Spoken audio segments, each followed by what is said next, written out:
நேற்று முன்தினம் காலை மருத்துவமனையில் சிகிச்சை பெற்று வந்த விஜயகாந்த் சிகிச்சை பலனின்றி பரிதாபமாக இருந்தார். அவரின் ஆன்மா சாந்தி அடையணும் அப்படின்னு நினைக்கிறவங்க இந்த வீடியோக்கு லைக் கொடுத்துட்டு தொடர்ந்து இந்த வீடியோவை பாருங்கள்.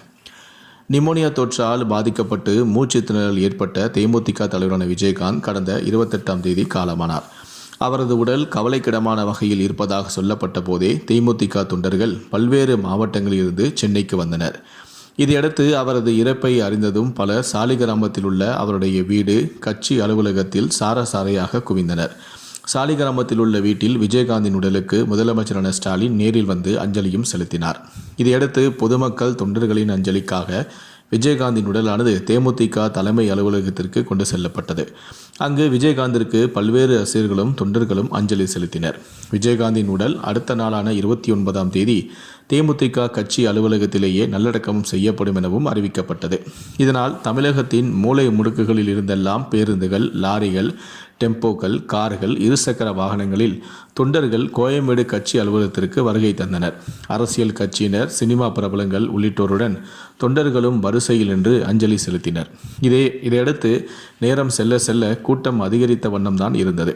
இதனால் கோயம்பேடே திணறியது. பின்னர் அரசுடன் ஆலோசனை நடத்தி விஜயகாந்தின் உடலானது தீவுத்திடலில் பொதுமக்கள் அஞ்சலிக்காக வைக்கப்பட்டது.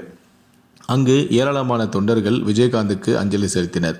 இதையடுத்து அவருடைய இறுதி ஊர்வலமானது தீவுத்திடலிலிருந்து கோயம்பேடு கட்சி அலுவலகத்திற்கு புறப்பட்டது. பூந்தேரியில் வைக்கப்பட்ட விஜயகாந்தின் உடலுக்கு வழி நெடுங்கிலும் கூட்டம் கூட்டமாக நின்ற மக்கள் கண்ணீர் அஞ்சலி செலுத்தினர். மேம்பாலங்கள், உயர்ந்த கட்டிடங்கள், வீடுகள், அலுவலகங்கள் உள்ளிட்ட இடங்களில் நின்று கொண்டு பூக்களை தூவி அஞ்சலி செலுத்தினர். அவர்களுக்கு பிரேமலதா மகன்களும் கைகூப்பி நன்றி தெரிவித்தனர். வயதானவர்கள், குழந்தைகள் என அனைவருமே கண்ணீர் மல்க நின்று கொண்டு இறுதியாக பயணித்த விஜயகாந்திற்கு அஞ்சலி செலுத்தினர். இந்த நிலையில்தான் அவருடைய உடல் சென்னை சென்ட்ரல் ரயில் நிலையம் அருகே கடக்கும் போது வானில் 2 கருடன்கள் வட்டமிட்டன. அவருடைய உடலுக்கு 3 முறை வட்டமிட்ட கருடனை பார்த்து அங்கிருந்தோர் மெய் சிலித்தனர். உடனே பிரேமலதா உள்ளிட்டோர் கருடனை கும்பிட்டனர்.